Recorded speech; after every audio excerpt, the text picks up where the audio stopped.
Baik, bertemu kembali dalam Malaysia memilih hari ini, hari yang cukup dinanti-nantikan. Kita jangkakan akan wujudnya sebuah kerajaan baru apabila Perdana Menteri dilantik selepas Seri Paduka Baginda di-Pertuan Agong mengeluarkan kenyataan, Istana Negara mengeluarkan kenyataan bahawa hari ini Speaker Dewan Rakyat Tan Sri Azhar Azizan Harun perlu mengemukakan kepada beliau senarai nama ataupun individu yang dipercayai mempunyai sokongan substansial untuk dipilih dalam kalangan ahli Dewan Rakyat ataupun ahli Parlimen untuk diangkat sebagai Perdana Menteri, dan tanggungjawab ini diserahkan kepada ketua-ketua parti dan juga Setiausaha Agong parti untuk mengemukakan nama kepada beliau melalui akuan bersumpah. Ini kenyataan yang diberikan oleh Tan Sri Azhar Azizan Harun, dan kedudukan Parlimen ketika ini yang tergantung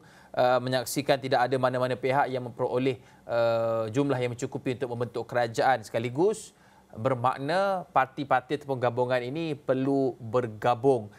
Cuma ia menimbulkan sedikit persoalan apabila kita saksikan seperti dahulu kerajaan gabungan seolah-olah berada dalam keadaan tebusan apabila tidak ada akta anti lompat parti. Tetapi dengan penguatkuasaan akta anti lompat parti yang berkuasa bermula Ogos lalu, sebenarnya ini menimbulkan persoalan yang lebih banyak. Boleh ke tidak boleh ahli-ahli parlimen ini mengubah posisi mereka seperti pemain bola sepak daripada defense kepada penyerang kepada midfielder ataupun mungkin penjaga gol. Kedudukan yang berbeza-beza. Adakah ini disebabkan World Cup sudah bermula tengah malam tadi? Tapi tidak mengapa. World Cup itu juga antara sebab mengapa rakyat Malaysia bersengkang mata ternanti-nanti lagi. Selain daripada menantikan jawapan ataupun result PRU ke-15 ini. Betul. Sebentar tadi kita dah bersama dengan Profesor Dr. Ismi Arif Ismail yang juga masih lagi bersama kami untuk mengulas lanjut berkenaan dengan apa yang kita dapat jangkakan hari ini. Tetapi kita akan bersama dengan Datuk Dr. Wan Ahmad Fauzi Wan Hussein yang merupakan pakar perlembagaan Universiti Malaysia Pahang. Assalamualaikum, selamat datang Datuk. Assalamualaikum warahmatullahi.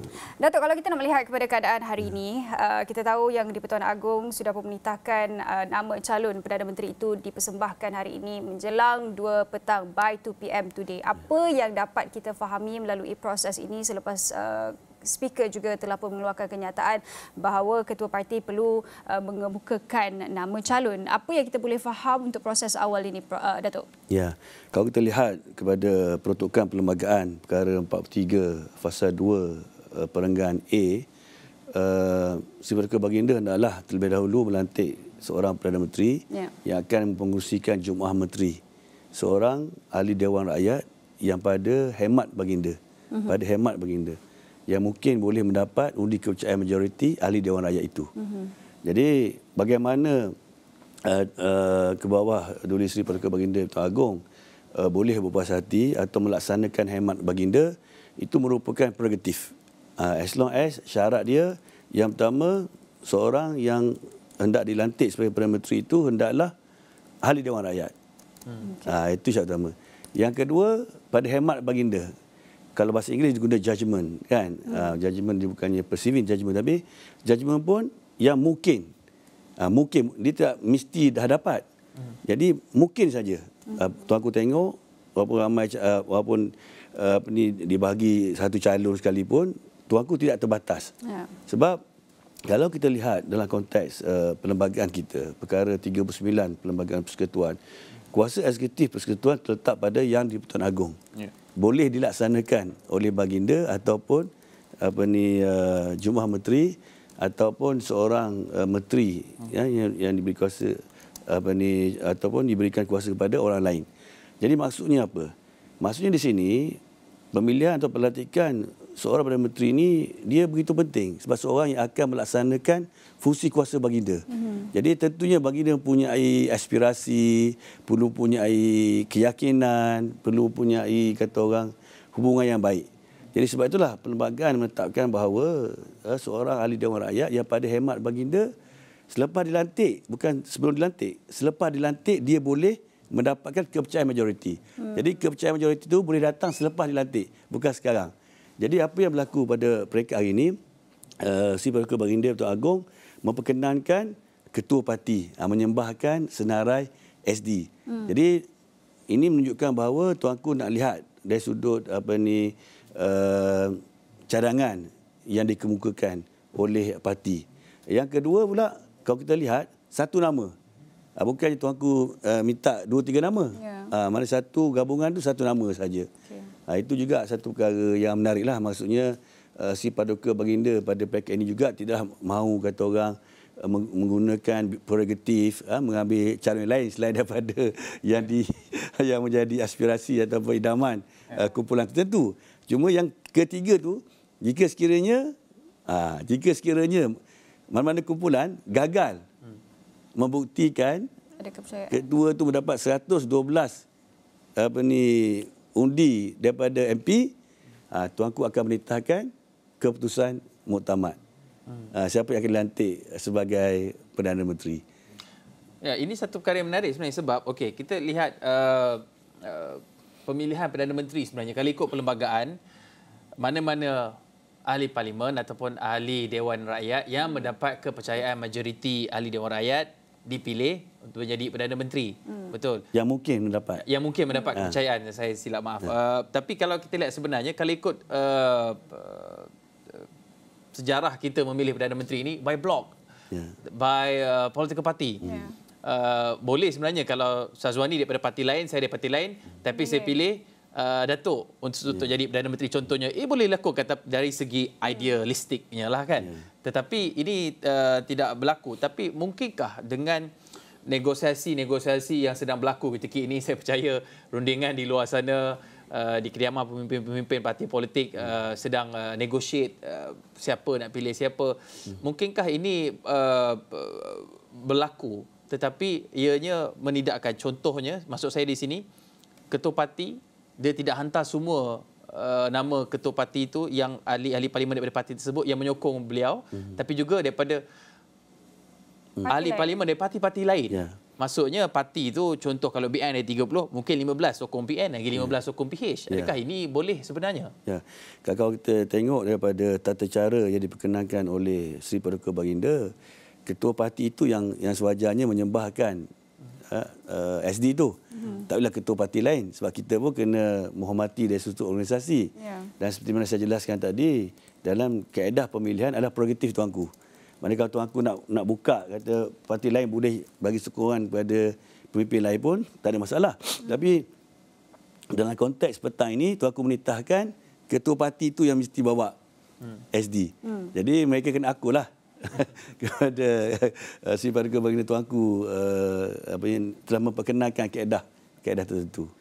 Adakah situasi politik ketika ini dengan perkembangan terkini apa yang dinyatakan titah Baginda ketua parti, kemudian apa yang dikatakan oleh Presiden UMNO, parti-parti yang calon-calon ataupun ahli parlimen daripada BN, mereka ni dah ada aku janji. Kalau tak ikut keputusan parti untuk pilih bergabung dengan mana, boleh terlucut. Adakah ini akan meningkatkan lagi risiko kebuntuan politik? Ya. Pertama, kita kena lihat peruntukan pindahan perlembagaan yang menyentuh perkara 49A, Perlembagaan Persekutuan. Di sana ada peruntukan 2, peruntukan 3 yang stipulate tentang kedudukan seorang ahli parlimen. Kalau kita lihat, jika sekiranya berlaku pelecutan, keanggotaan parlimen tidak terlucut sama sekali, tidak terlucut sekaligus. Cuma jika dia meninggalkan parti, dia meninggalkan parti melepaskan keanggotaan parti. Yang satu tu, A1 tu, penegahan 1 Roma tu mungkin merujuk kepada parti gabungan. Yang kedua tu bila dia tidak lagi menjadi ahli partinya, itu merujuk pada keahlian dalam parti. Jadi kalau kita lihat di sini, kalau dia meninggalkan partinya, dalam konteks yang berlaku pada hari ini, dengan jelas mengatakan jika sekiranya dia pecat, kan, tidak akan beri kesan kepada keanggotaan dalam parlimen. Jadi kalau kita lihat dari sudut undang-undang, seolah ada jaminan pula. Sebab disebut. Kalau dipecat, kalau silent tu tak apalah kan. Sekarang ni disebut secara express provision. Kalau dia dilucukan, tidak menjelaskan keanggotaan dalam parlimen. Jadi inilah yang barangkali jadi polemik hari ini. Dan dari sudut aku janji, Sebab saya pun tak lihat bagaimana aku janji itu dibuat. Sekarang ni tuanku nak SD, akuan berkanun. Okey. Kita pergi lebih jauh lah. Assuming kan aku janji. Jadi yang kita tahu ialah kalau dia meninggalkan parti dia, dia berhentikan keahlian dia, dia akan pecat. Adakah dalam aku janji itu dilampirkan juga satu salinan peletakan jawatan, peletakan keahlian parti? Maksudnya saya dengan ini meletakkan jawatan dan keahlian parti jika sekiranya saya dikenakan amaran ke, mengingkari perintah presiden ke, kan? Jadi kalau ada surat bertarikh itu, maknanya tertakluk pada penerimaan notis. Jadi surat peletakan jawatan itu berkuat kuasa jika presiden bagi notis ke, atau ada kaedah lah supaya dia dapat dikuat kuasakan. Kalau ada ayat yang sedemikian, kaedah sedemikian, maka ada isu lah. Maknanya masa dia nak jadi calon tu dia ada syarat dah. Sebagai balasan dia disetujui sebagai calon, maka dia hendaklah setia kepada parti dan arah presiden. Jika sekiranya dia didapati lawan, maka dia lampirkanlah surat peletakan keahlian parti, dan surat itu akan buka kuasa pada tarikh dia menerima, kata orang, daripada notis daripada presiden. Kalau ada macam tu, itu satu yang lebih menarik untuk kita tengoklah. Saya takut banyak pula pilihan raya semula, recall parlimen, election perlu diadakan nanti. Ya, memang sebenarnya itulah kaedah dia. Sebab tu kalau kita lihat dari sudut kaedah undang-undang, dia tak akan berlaku parlimen tergantung. Sebab jika sekiranya Yang Tuan Agong dilantik seorang di Dewan Rakyat sebagai Perdana Menteri, so seperti yang berlaku pada Datuk Seri Muhammad Ahmad Said di Terengganu kan, masa ketika itu, dia seorang je. Kepimpinan parti tak setuju, tapi PAS setuju dan dilantik 10 exco. Jadi dia survive. Kan? Sebab pada pertimbangan Kebuah Duli Yang Maha Mulia Tuanku Sultan Terengganu, dia boleh mendapat sokongan majoriti selepas dilantik sebagai Menteri Besar. Dan terbukti dia boleh mendapat sokongan majoriti. Kan? Jadi benda itu tak mesti dah pernah berlaku. Jadi apa yang perlu dibuktikan selepas dilantik, bagaimana dia membentuk Jumlah Menteri itu. Keanggotaan, dan of course lah kita tak boleh nak menafikanlah bagaimana dia, kata orang, nak letak orang ni dekat GRC ke mana tu, kebijaksanaannya lah untuk memastikan Jumlah Menteri yang stable, kerajaan yang stable. Sebab tahun depan kita akan menghadapi keadaan ekonomi yang lebih mencabar. Jadi undang-undang ni memang cantik dah. Kalau tak boleh juga berulang, vote of no confidence, perkara 43 pasal 4 perlembagaan kata, upon request, permintaan daripada Perdana Menteri, Yang Tuan Agong boleh memperkenankan perbubaran parlimen. Jadi terpaksa buat parlimen baru. Lagi sekali. Bubar balik. Tapi saya kira itu perkara yang mungkin boleh berlaku last. Tapi akhirnya saya kira pada ketika ini dia akan bergantung kepada skill rundingan antara kedua pemimpin ini atau parti-parti politik ini untuk meyakinkan. Bagaimana Prof?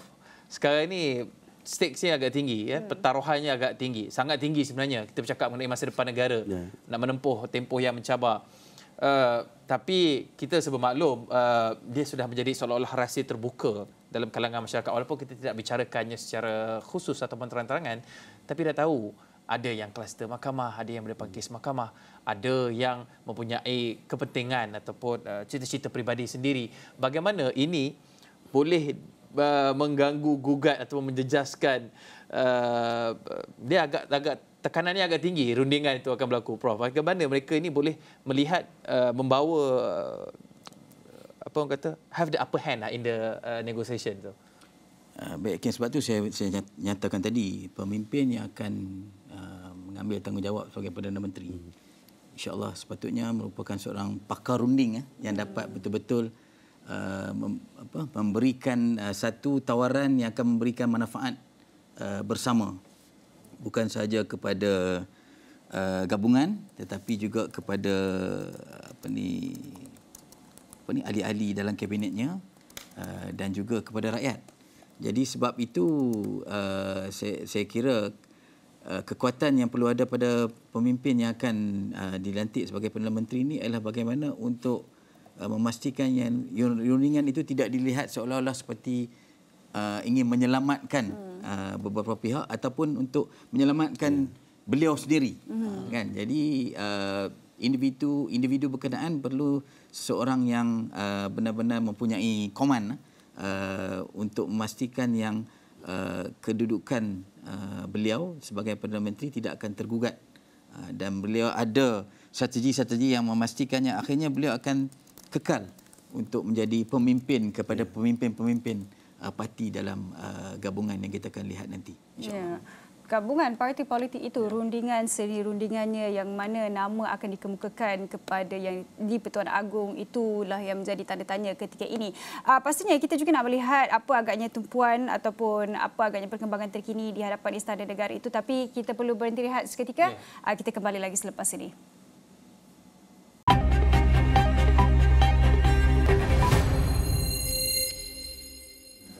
Baik, bertemu kembali. Malaysia memilih, sudah pun berbuat pilihannya, tetapi sekarang ini siapa pilihan rakyat Malaysia ataupun siapa pilihan ahli-ahli parlimen untuk mengangkat seorang individu sebagai Perdana Menteri Malaysia yang ke-10 yang sudah pasti mempunyai tugas yang cukup berat melihat kepada cabaran yang bakal dihadapi negara di bulan yang mendatang, di tahun-tahun yang mendatang.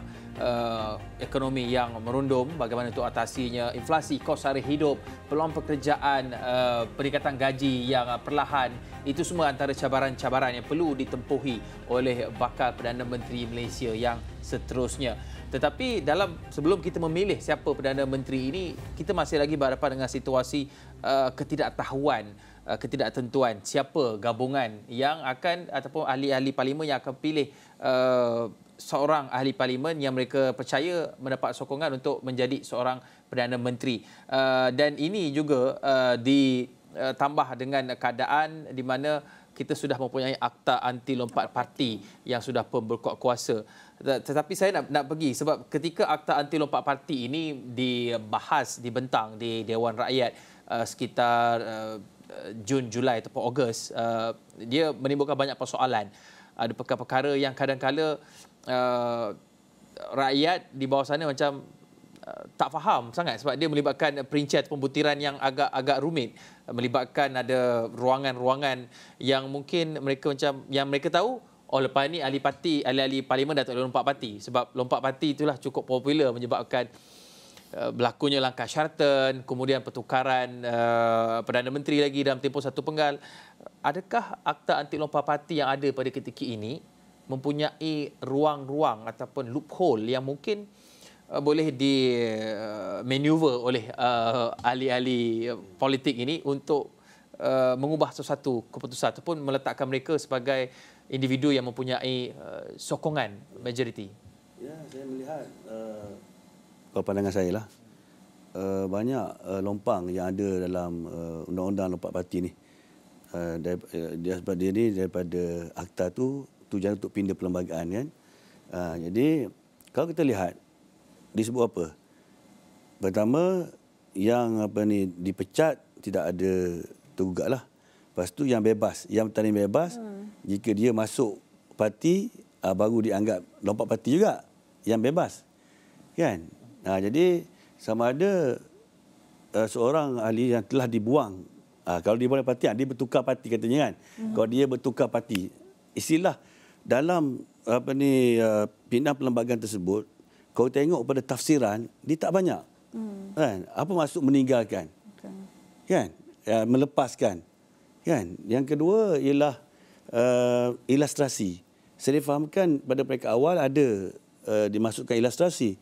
Dan bila ilustrasi itu telah dikeluarkan, itu menyebabkan banyak tafsiran yang boleh dibuat kepada undang-undang lompat parti ni. Ya, Datuk, kalau kita bercakap berkenaan dengan akta anti lompat parti itu, ada juga pemimpin-pemimpin yang mengeluarkan kenyataan berbentuk saya boleh mendapat sokongan ataupun kepercayaan daripada salah satu ahli parlimen itu berdasarkan individu, bukan atas parti. Jadi itu menimbulkan kekeliruan, misalnya seperti yang kita gambarkan, Hakim gambarkan seperti tadi, boleh sokong pemimpin itu walaupun daripada parti lain. Adakah itu juga orang kata kontradik dengan Akta Anti-Lompat Parti itu yang mungkin mengelirukan rakyat ketika ini juga? Ya, kalau kita lihat daripada peruntukan Undang-Undang Lompat Parti ini, peruntukan perlembagaan, khususnya perkara 49A, dia tak ada sekatan. Maksudnya kalau dia nak sokong orang lain sebagai pemimpin parti pun tak ada masalah. Cuma dalam perlembagaan parti itu boleh diadakan peruntukan. Ahli yang melanggar disiplin boleh dibuang. Memang adalah, saya percaya dalam parti politik dia ada. Tapi kalau dia buang, dia masih tidak gugur. Cuma untuk dia masuk parti lain tu mungkin terhalang lah. Kan? Jadi bila dia sebagai bila dibuang dia jadi bebas. Kan? Jadi bila dia bebas, dia kalau nak masuk parti lain dah macam dia dah parti ketika dia masuk tu kan, dia parti lain kan, dia jadi bebas, so dia tak boleh masuk parti baru. Itu saja yang kita lihat barangkali sekatan yang diinginkan oleh Undang-Undang Lompat Parti. Tapi untuk melihat menjaga kepentingan parti yang nominate dia. Kan, sebab disebut jika sekiranya dia meninggalkan partinya, bukannya dia meninggalkan parti yang menamakannya. Kalau kita lihat dalam election, nominasi penamaan, parti yang menamakan, sebagai contohnya Tan Sri Syahidan Kasim, dia ahli UMNO, dia bertanding PN. Walaupun dalam peruntukan perlembagaan UMNO kata jika seorang ahli itu bertanding atas tiket parti lain, dia terlucut secara automatik. Tapi pelucut tadi tak boleh automatik macam tu. Dia mesti melalui due process tertib apa semua sekali. Kan? Law of Natural Justice. Jadi bila dah prosedur berjalan, dia jatuh hukuman, baru tarikh pokok kuasa kena lucut tu pada tarikh dia bertanding tiket lain. Tapi ketika dia bertanding tu, dia belum terlucut lagi. Dan kalau tidak ada prosedur yang dia buat untuk melucutkan dia, maka dia kekal sebagai ahli parti. Sedangkan dia bertanding atas perikatan nasional. Jadi di sini kita lihat matlamat asal pun saya rasa macam kurang capai. Sebab sepatutnya kita nak menjaga kepentingan parti atau gabungan yang menamakan. Sebab bila menamakan tu akan melibatkan proses kempen, perbelanjaan sebagainya kan, parti yang menaja dia. Rakyat memilih atas lambang dia. Dia tak begitu. Dia rujuk kepada ahli partinya, bukan parti yang menamakannya. Jadi saya tengok banyaklah isu yang boleh diperbahaskan lagi tentang undang lompat parti ni. Ya, kalau nak diperbahaskan lagi, pastinya perlu ada satu kerajaan yang dibentuk untuk dibahaskan di Parlimen, Datuk. Ya. Pastinya ia tertumpulah kepada calon Perdana Menteri yang mungkin akan dipersembahkan kepada Yang di-Pertuan Agong hari ini menjelang 2 petang. Itu tumpuan kami sepanjang hari ini. Kalau kita melihat kepada tumpuan di hadapan pintu Istana Negara juga, pastinya rakan setugas Faris Daniel awal pagi ini, apa yang dapat dikongsikan setakat ini? Adakah pintu hadapan itu sudah dibanjiri petugas media kerana difahamkan akan berlakunya pergerakan di sana? Baik, terima kasih Syazwani dan juga Hakim dari Pusat Penyiaran Asia. Sekarang saya berada di hadapan pintu 2 Istana Negara dan kalau nak jawab soalan Syazwani tadi, sebenarnya ada juga media yang baru sampai dan kami antara Israwani antara yang terawal sampai sejak awal jam 8 pagi tadi dan masih belum boleh dikatakan belum penuh lagi lah kemah yang disediakan di depan pintu 2 Istana Negara ni. Dan kalau boleh saya nak cerita serba sedikit hari ini, pastinya tumpuan terarah kepada Istana Negara sendiri kerana kita mungkin akan melihat satu penentuan besar. Ya, 19 November hari penentu masa depan negara yang mana jutaan, belasan juta rakyat kita keluar mengundi untuk menentukan masa depan negara. Dan juga hari ini juga kita bercakap tentang penentuan yang mana hari ini mungkin kita dapat menentukan siapa calon Perdana Menteri ke-10. Dan sebenarnya sejak semalam lagi Istana Negara telah pun ramai media-media tidak kiralah tempatan dan juga antarabangsa, mereka sudah pun berkumpul dan juga Syazwani juga semalam pun saya lihat dah berkumpul sejak awal jam 7 pagi. Dan kalau nak kongsikan apa keadaan di luar sini agak lengang lagi dan boleh dikatakan kawalan keselamatan juga kalau nak masuk sebelum pintu Istana Negara ini sebenarnya ada roadblock dan saya yakin itu juga adalah demi faktor keselamatan. kerana lepas ini juga mungkin akan ramai ahli-ahli parti politik dan juga pemimpin parti politik yang akan keluar masuk ke pintu Istana Negara. Dan hari ini kita mungkin boleh menjangkakan nama calon Perdana Menteri ke-10 akan dikemukakan kepada Istana Negara sebelum jam 2 petang nanti. Yang mana kalau saya boleh recap juga semalam, sebenarnya Istana Negara, Datuk Pengelola Bijaya Diraja, Datuk Seri Ahmad Fadil Syamsuddin berkata gabungan parti politik yang dipersetujui perlu mengemukakan nama seorang ahli Dewan Rakyat yang mendapat kepercayaan majoriti susulan gabungan parti politik untuk menjadi calon Perdana Menteri. Dan kita masih lagi ditinggalkan dengan teka-teki kerana kalau dilihat semalam rundingan dijalankan dan kita masih lagi tidak dapat meramalkan bagaimana agaknya rundingan itu setakat pagi ini. Adakah mungkin ada perubahan atau sebagainya. Kalau kita lihat semalam juga pengerusi Pakatan Harapan Datuk Seri Anwar Ibrahim, beliau konsisten dengan kenyataannya sebelum ini, iaitu PH ada jumlah kerusi parlimen yang cukup untuk membentuk kerajaan dengan bergabung bersama parti lain. Namun parti yang dikatakan akan mengadakan kerjasama dengan Pakatan Harapan itu tidak disebutkan beliau. Katanya itu perlu dinantikan pada hari ini. Dan kalau kita lihat, beliau juga akur dengan ketetapan Istana Negara berkenaan dengan tempoh masa untuk menamakan calon PM sebelum jam 2 petang hari ini. Dan semalam juga Syazwani, GPS, Parti GPS, Gabungan Parti Sarawak GPS menyatakan persetujuan untuk bekerjasama bagi membentuk kerajaan dengan Perikatan Nasional, Barisan Nasional dan juga Gabungan Rakyat Sabah GRS. Dan perkara itu diumumkan sendiri oleh pengerusi GPS yang juga Premier Sarawak Tan Sri Abang Johari Tun Openg semalam. Dan kalau kita lihat daripada pihak Perikatan Nasional sendiri, pengerusi Perikatan Nasional Tan Sri Muhyiddin Yassin yang juga calon Perdana Menteri ke-10, beliau berkata ada mendakwa sokongan yang diterimanya untuk membentuk kerajaan turut datang daripada ahli parlimen atas kapasiti individu bukan parti.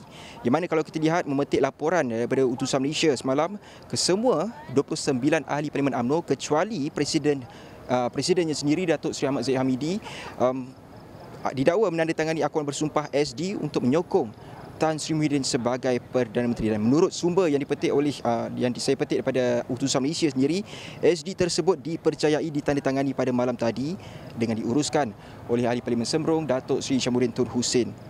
Dan tindakan kesemua ahli parlimen berkenaan didakwa kerana tidak setuju dengan pendirian Presiden UMNO yang ingin menjalinkan kerjasama dengan Pakatan Harapan. Dan pastinya siapa calon Perdana Menteri ke-10 itu semua pastinya akan terjawab dan mungkin lebih awal daripada jam 2 petang, kita tak tahu. Saya akan bawakan perkembangan tersebut dari semasa ke semasa. Syazwani dan juga Hakim. Baik, terima kasih Faris Daniel. Lokasi favourite, lokasi tumpuan ketika ini di pintu 2 Istana.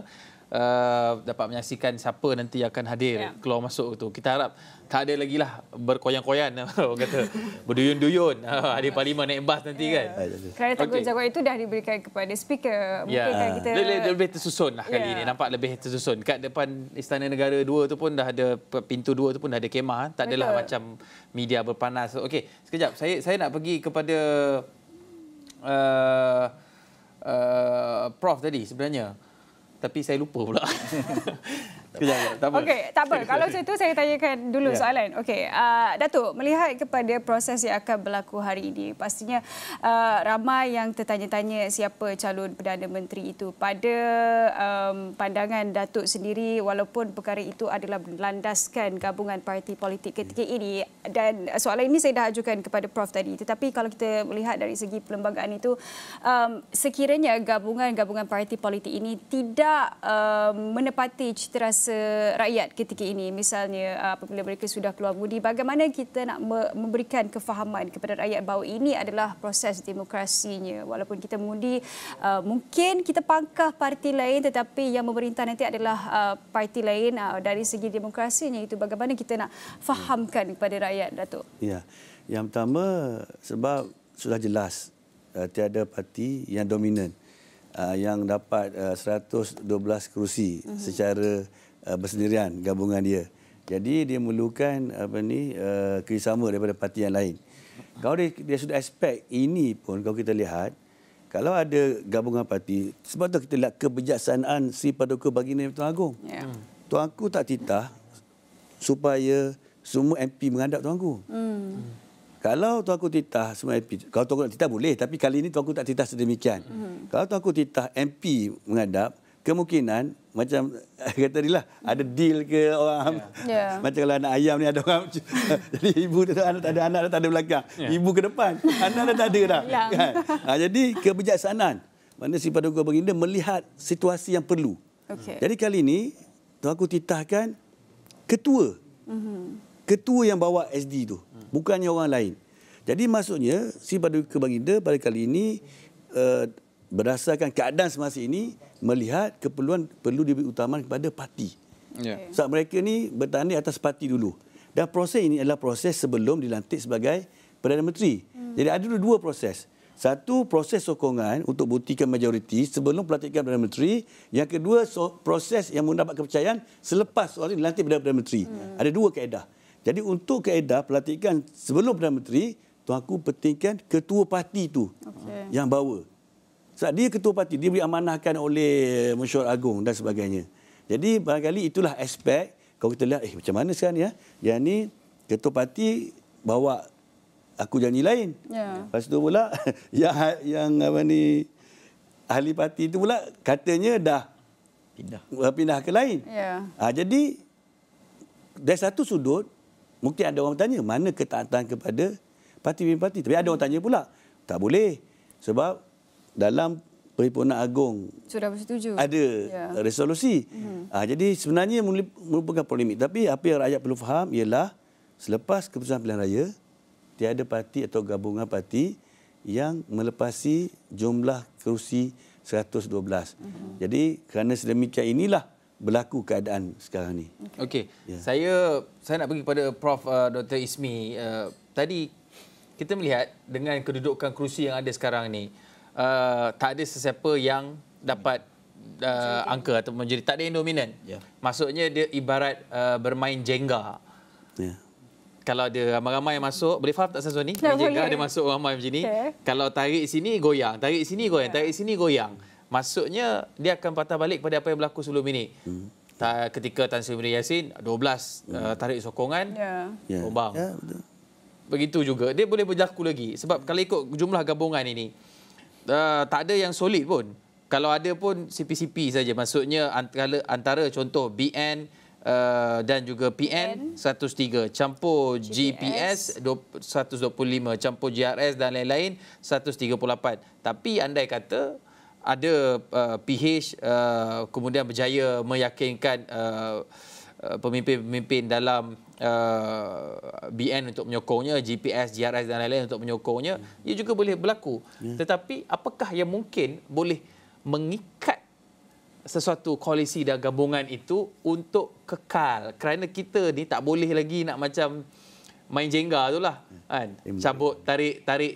Sebab kalau dahulu, saya ingat ada MOU di antara Datuk Seri Ismail Sabri Yaakob dan Pakatan Harapan. MOU yang mengizinkan berlakunya Akta Anti Lompat Parti dan beberapa lagi perkara lain.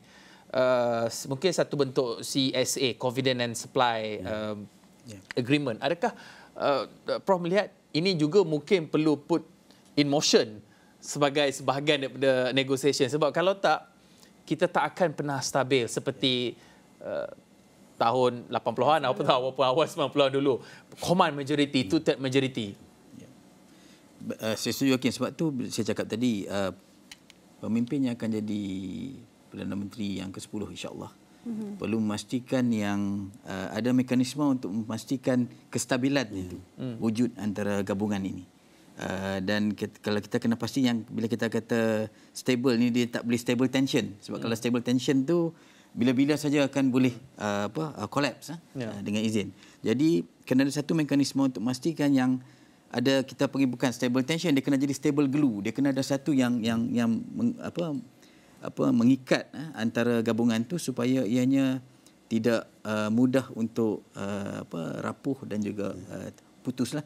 Jadi saya setuju perlu ada mungkin MOU ataupun MOA antara gabungan ini untuk memastikannya akhirnya kestabilan ni akan membentuk satu kerajaan yang tidak mudah untuk diganggu gugat dan dapat terus mensejahterakan negara. Tetapi saya percaya kandungan MOU ataupun MOA tu lah, selalu orang kata MOA lagi kuat kan, sebab ada legal binding kan. So MOA ni dia kena pastikan dia melihat apakah keperluan, the needs and the wants of setiap gabungan tu. Supaya akhirnya sama-sama akan share the common goal tu. Sebab tu saya kata tadi dalam kepemimpinan mesti ada common goal. Kalau tak ada common goal, kita akan mula kehilangan sokongan dan akhirnya rapuhlah kita punya gabungan. Datuk silakan tu. Saya tambah. Ya. Menarik sebenarnya isu ni. Apabila kita ada MOU atau MOA, apa yang kita nak address sebenarnya? Tadi Prof kata, satu kita address common purpose, common intention, common objective. Yang kedua, dia juga mengakibatkan satu tindakan untuk mengawal perbezaan. Mengawal satu parti untuk meneruskan agenda perjuangan dia. Maksudnya apa? Kita lihat PAS punya komitmen kepada ideologi PAS. Perjuangan PAS, dia ada ideologi, ada perjuangan dia. Ada janji PAS, RU 355 dan sebagainya. GPS pula, kalau kita faham, mereka kurang bersetuju dengan RU 355. Ya. Dan bersatu pula, dia tak tahu sama ada macam mana kedudukan dia. Ya. Jadi ini satu isu juga. Ya. Dia takut tak lama. Sebab berbeza, sebab perjuangan tu. Jadi, berapa lama, kalau kita katakan betul lah common, tapi nak ada common, apa yang common tu? Lepas tu pula, yang tak common tu pula merupakan dasar perjuangan. Jadi memang susah kalau tidak ada common dari sudut objektif utama, main objektif. Jadi saya rasa cabaran ni memanglah kalau sekiranya Tan Sri Muhyiddin Yassin dilantik sebagai Perdana Menteri, beliau akan menghadapi satu keadaan yang memerlukan tahap negotiation, kebijaksanaan. Sebab dalam kolaborasi PN, PAS 49 kerusi. Ya. PAS paling banyak. Terbanyak. Ya. Dan kalau sebelum ni, PAS bersuara, ada yang berhormat, Ustazah apa saya lupa dah. Untuk menguatkuasakan kod etika baju syariah compliance pun tak boleh. Sebab ada menteri tak setuju. Sekarang PAS ada 49. Saya kira PAS punya parti paling banyak. Kerusi tau. Yes, Ya. PAS paling banyak. DAP UMNO pun 30. DAP 44. Ya. 44. Bersatu 20 lebih. Ya. Kan, UMNO Barisan 30. Office 2 MCA, 1 MIC, selebih 27 tu adalah UMNO. Ya. Keadaan ini yang kita nak tengok. Dan GPS pula dengan banyak tuntutan dia pula. Ya. Kan? MA63 Bukan setakat antaranya, MA16. MA16 tu MA63 tu okeylah. Ya. Tapi yang apa ni IG apa tu? Royalty. IG Allah Subhanahu laporan. Ya. Yang laporan tu, yang benda yang bukan jadi terma dalam perjanjian asal. Ya. Jadi kalau MA 63 tu benda dah setuju tu okeylah. Okay. Tapi kalau laporan semata-mata yang belum diikat, with due respect, saya bukannya kata orang nak dispute benda tak dapat masuk Sarawak tadi. Tapi kita nak mengulas dari sudut diversity yang ada.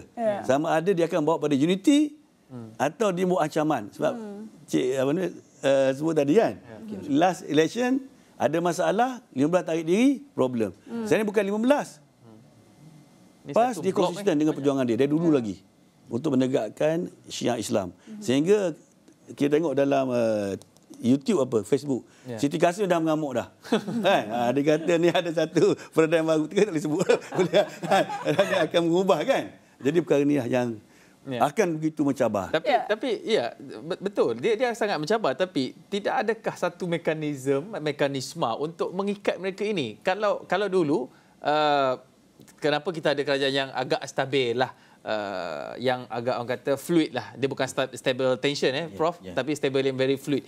Yang boleh bergerak, mewujudkan kerajaan pada ketika itu. Ada bagaimana MOU, kerjasama politik antara Pakatan Harapan. Dan saya rasa itu antara satu yang terbaik lah, sebab banyak kejayaan dicapai. Walaupun dia berada di peringkat polisi dan dasar, walaupun dia tidak betul-betul sampai ke peringkat bawah akar umbi. Orang kata apa, dia bukanlah low hanging fruit yang boleh dirasai oleh rakyat secara terus, tapi ia berjaya somehow mewujudkan kestabilan tu buat seketika. Adakah perlu sesuatu yang lebih powerful daripada itu untuk kita mengikatnya? Sebab mungkin kebijaksanaan, bukan kita nak melibatkan institusi raja-raja sebab dia adalah 3 doktrin pengasingan kuasa berbeza, tapi bagaimana kita boleh mewujudkan, ataupun realitinya inilah kerancaman kematangan politik akibat literasi semakin meningkat. Kita semua dah tahu apa kita boleh buat. beginilah keadaannya. Tak akan ada yang stabil, tak akan ada yang command full majority. Bagaimana, Prof, Datuk? Ya.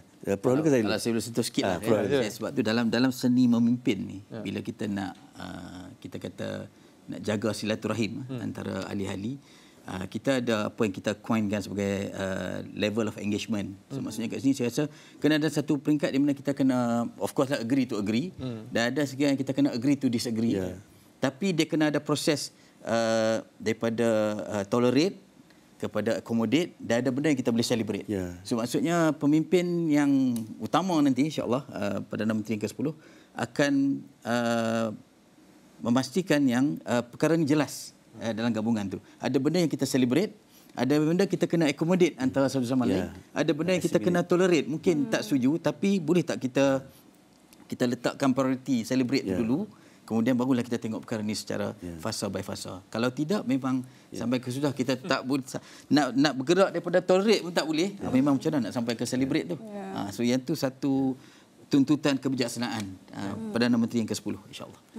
Datuk, mungkin ada saya melihat satu aspek yang kita abaikan ialah assimilate. Sebab kita dah tolerate dah ada, celebrate dah ada, assimilate kita kurang. Dari segi pembinaan negara bangsa kita, jati diri, identiti. Pada hari ini kita lihat kita dah ada kerangka yang mengikat kita, Perlembagaan Persekutuan. Apa-apa kita boleh rujuk pada Perlembagaan Persekutuan. Macam bila kita bicarakan tentang 3 doktrin tadilah, dia sebenarnya 3 doktrin itu berada di bawah Yang Pertuan Agong, di bawah Raja-Raja. Dia bukan di atas. Bukannya ada separation power antara Agong, Perdana Menteri, judiciary dengan legislature. Tapi Agong di atas. Pada Agong ni, Raja-Raja, dia tiga-tiga. Daripada di atas ni, kuasa eksekutif dilaksanakan oleh Jumlah Menteri. Kuasa perundangan oleh Parlimen. Kuasa kehakiman dilaksanakan oleh Mahkamah. Jadi atas ni Raja. Maksudnya apa? Maksudnya kita kena balik pada semangat perlembagaan kita. Apa asas basic structure perlembagaan kita? Apakah elemen watan yang ada dalam perlembagaan kita? Jadi itu saya kata tadi. Kita dah banyak tolerate, kita banyak celebrate, kita assimilate. Apa assimilation kita perlu buat? Atau kita dah banyak accommodate kan? Dari segi bahasa kebangsaan. Bila kita tidak mementingkan tentang bahasa kebangsaan, kejiwaan kita dah tak ada. Sebab bahasa jiwa bangsa. Dari bahasa itu kita belajar kesopanan, adab, moral. Sebab daripada istilah bahasa ni, dia ada adab dia. Dia ada takrifan dia. Sebab itu pada hari ini kita lihat, kita banyak menjanjikan satu perkara sehingga kita lebih kepada nak pindah perlembagaan. Bukan kita menguatkuasakan semangat perlembagaan. Jadi bila kita makin buka, inilah yang jadi isu. Macam mana kita menguruskan perbezaan. Tapi kalau kita menguruskan perbezaan dalam kerangka undang-undang kita dan kerangka perlembagaan kita, kita akan ada. Sebagai contohlah, saya nak sentuh RU 355. Sebab saya yakin kali ini akan dibawa oleh PAS sebagai sebuah parti yang committed tentang untuk meneruskan syariah compliance, yang telah dijanjikan sejak dulu lagi merupakan satu core business kepada PAS. Perkara 355 ni hanya menetapkan bidang kuasa. Sebab dalam perlembagaan kata, bidang kuasa jenayah di dalam mahkamah syariah perlu ada offences ya, sebat, denda, kan, penjara, federal law kena buat, parlimen kena buat. Jadi sebenarnya tak ada masalah. Buatlah 100 nak sebat ke apa. Lepas tu terpulang negeri lah. Negeri nak letak 3 ke, nak letak 10 ke, nak letak 9. Tak ada masalah. Tapi kenapa sampai negeri yang tak berkenaan, sampai nak menentang, tak bersetuju. Sedangkan kita ada kebebasan beragama. Jadi jamin perkara 11. Jadi isu ini saya rasa antara perkara yang kan nak tengok sama ada keutuhan gabungan. Sebab kalau kita lihat, saya bukan nak mengajukan tapi ada show keluar ni BN dengan PH. Dua je. 82 campur 30. 112. Dua kumpulan. Yang ni PN, GPS, GRS, bebas, BN pula tak tahu separuh 10 ke 20 macam mana kan. Jadi inilah cabaran yang saya kata tadilah. Ini perkiraan politik akhirnya akan menentukan masa depan sejauh mana dia boleh bertahan. Saya rasa siapa yang bentuk kerajaan dengan izin Nipah Perkenan Si Benda Kebenaran Agong hendaklah memperjuangkan tentang pembinaan jati diri. Kena balik asas. Tapi ini mungkin sukar untuk mereka mencari titik tengah nanti dalam dengan tempoh rundingan yang agak tense ini sebenarnya. Tak cukup masa nak merunding. Mungkin ia akan ada yang mereka boleh tolerate dan tidak. Tapi ada kemungkinan atau tidak hari ini tidak ada yang memperoleh sebab ada perkara-perkara tertentu. Kita running the government on autopilot mode ataupun caretaker government. Sebab Belgium sudah membuktikannya 2019 mereka menempuh pandemik tanpa kerajaan yang stabil. Tak silap saya memang caretaker government pada waktu itu kan. Tak ada, mereka berhadapan dengan political deadlock. Tak ada yang pemerintah. Adakah kita berhadapan kemungkinan itu? Caretaker government telah berlaku pada tahun 1969 sehingga tahun 70-an kan. Bila daurat dimasyurkan berlaku susulan daripada 13 Mei pada 15 Mei dimasyurkan daurat. Dan undang-undang daurat tu pun sampai tahun berapa baru diungkai, tapi parlimen dipanggil balik tahun 70-an ya. Okey. Sebenarnya macam tadilah. Kalau kita lihat caretaker ni bila parlimen itu dibubar. Sekarang ni parlimen tak diubah. Parlimen proses pilihan raya dah selesai dan parlimen akan dipanggil untuk bersidang. Jadi itu isu balik tadi.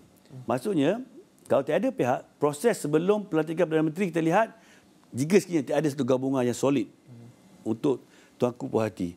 Jadi Tuanku masih lagi boleh menggunakan budi bicara tadilah. Ambil seorang yang pada hemat baginda mungkin dapat. Jadi Tuanku lantik dulu dan serah pada Perdana Menteri ini untuk form the government. Kepercayaan first. Okey, kita lihat apa yang berlaku. Masa zaman Tan Sri Muhyiddin bila Tun Mahathir berletak jawatan. Masa itu tak stable. Tapi atas titah Tuanku Agong, oleh politik setuju. Kita sabar dulu. Maknanya jangan ada isu sebab rakyat tengah susah. Kan? Jadi boleh extend. Lepas tu dia buat MCO kan. Jadi lepas tu pula dia adakan pilihan raya. Bukan pilihan raya, tukar kan. Lain tak ada, tukar. Sistem Sabri pula naik. Sabar lagi ada MOU kan. Jadi sebenarnya di sinilah indahnya bagaimana peranan isteri beraja. Sebab isteri beraja dalam kerangka perlembagaan kita bukan yayasan, bukan istiadat. Dia mempunyai peranan tertentu. Kerana kuasa dilaksanakan oleh Jumlah Menteri, oleh ahli eksekutif, kuasa dilaksanakan oleh parlimen, kuasa dilaksanakan oleh kehakiman adalah kuasa letak pada baginda. Sebagai apa? Trustee. Sebagai pemegang amanah. Yang Tuan Agong ni sebagai kustodian, penjaga perlembagaan. Dan kedudukan baginda sebagai ketua agama. Dan Islam sebagai agama persekutuan. Jadi dalam kerangka perlembagaan kita sudah ada ideologi kita. Keagamaan tadi. Tapi bila kita ambil, lantik orang saja. Kita tinggal dia punya kejiwaan itu. Itu yang berlaku oleh sekarang ni. Jadi masing-masing soalannya tak ada satu kata pemutus, stick pada apa yang kita nak buat.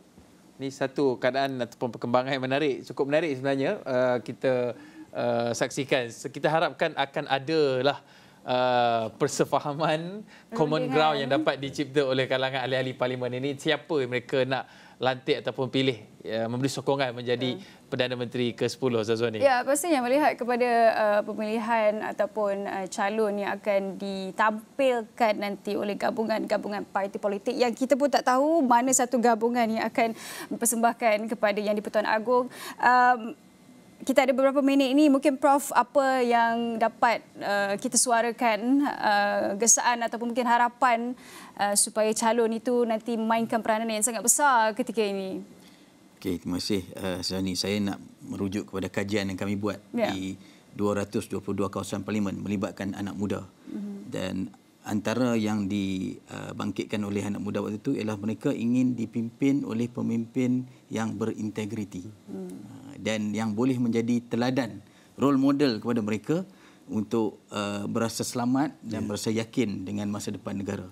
Jadi saya lihat di sini menuntut kebijaksanaan Perdana Menteri yang ke-10 insya-Allah untuk memastikan yang beliau dan juga tim yang akan dibentuk nanti hasil gabungan ni memang membariskan pemimpin-pemimpin yang tinggi integritinya, boleh menjadi role model kepada bukan saja anak muda tetapi rakyat secara seluruhnya. Tetapi balik kepada tadilah, kebijaksanaan untuk berunding dan memastikan yang kestabilan itu dapat dilestarikan. Sebab kita percaya bila kita ada kesejahteraan daripada segi politik, dia akan memberi impak kepada kesejahteraan ekonomi, kesejahteraan sosial dan sebagainya. Itulah harapan saya. Sebab itu kat sini yang menariknya adalah kemahiran untuk berunding dan memberikan satu tawaran kepada ketua-ketua parti gabungan supaya akhirnya ianya adalah untuk manfaat rakyat, bukannya untuk manfaat peribadi dan sebagainya. Mungkin Datuk pula? Ya, bagi saya semua pihak harus berlapang dada lah. Sebab dalam keadaan sekarang ni kita lihat Datuk Seri Anwar kata dia cukup 112. Tan Sri Muhyiddin kata pun cukup juga. Dia pun cukup. Tapi kalau ikut prosedur tata cara tu, ketua parti mestilah bawa sokongan. Sebab ni kita tak bentuk lagi parlimen akad sumpah pun belum. Kalau dalam parlimen lain dikira ahli dewan parlimen, ahli dewan rakyat. Yang ni belum akad sumpah lagi, di luar lagi. Jadi pada pandangan saya, apa jua pilihan tuanku, kita berlapang dada dan kita cubalah. Sebab kita akan menghadapi satu tempoh yang akan mencabar dan begitu mencabar lagi dalam banyak aspek. Kita dah dengar Malaysia ni nak fail state ni banyak dah. Daripada beberapa tahun dah. Tapi kita masih boleh buat bajet besar baru ni kan. Jadi bayangkan mana duit, mana nak belanja, saya pun tak tahu. Jadi berilah kena bersama peluang pada kerajaan yang dipilih oleh Yang Tuan Agong nanti untuk melaksanakan tugas. Ini satu tempoh yang menarik sebenarnya. Mungkin juga ada kerajaan perpaduan. Nanti kita bincang kemudian di waktu yang lain. 5 jam lagi. 5 jam lagi. Tak cukup nanti masa. Dia panjang nanti. Dia akan bawa pelbagai dimensi perbincangan itu. Tapi apa-apa kita ucapkan terima kasih kepada Profesor Dr. Ismi Arif Ismail, Timbalan Naib Chancellor Akademik dan Antarabangsa Penyelidik Advokasi Institut Pengajian Sains Sosial IPSAS UPM dan juga Dato' Dr. Wan Ahmad Fauzi Wan Husin, pakar perlembagaan daripada Universiti Malaysia Pahang. Terima kasih memberikan pandangan, idea dan buah fikiran berhubung dengan kemungkinan yang akan berlaku pada hari ini. Tapi hari ini pun kita seronok nak tengok kejap lagi pukul 9 ni. Ini ring gong, kalau dekat bursa tu gong tu dah ketuk dah kalau IPO baru masuk kan. Pembukaan pasaran yang pastinya keadaan selepas pilihan raya itu dia akan melihat ada reaksi di peringkat pasaran sebenarnya. Tapi kita tak bercakap pasal market Syazwani, jangan risau. Iaitu semua kami akan lepaskan baton kepada Najib Aruf dan nanti dan juga Ibrahim Sani. Kan? Itu pun kita dah tahu dah nanti kan. Kita lepaskan kepada Najib dan juga Ibrahim. Okey. Baik, pastikan anda terus bersama kami dalam Malaysia Memilih. Pastinya tumpuan terarah kepada calon Perdana Menteri, sama adakah calon Perdana Menteri itu akan angkat sumpah hari ini ataupun tidak. Itu yang menjadi tumpuan kami sepanjang hari ini. Baik, kita pass baton kepada Najib dan juga Ibrahim. Sekian, saya Nur Syazwani Safisham. Saya akan ramai jumpa lagi.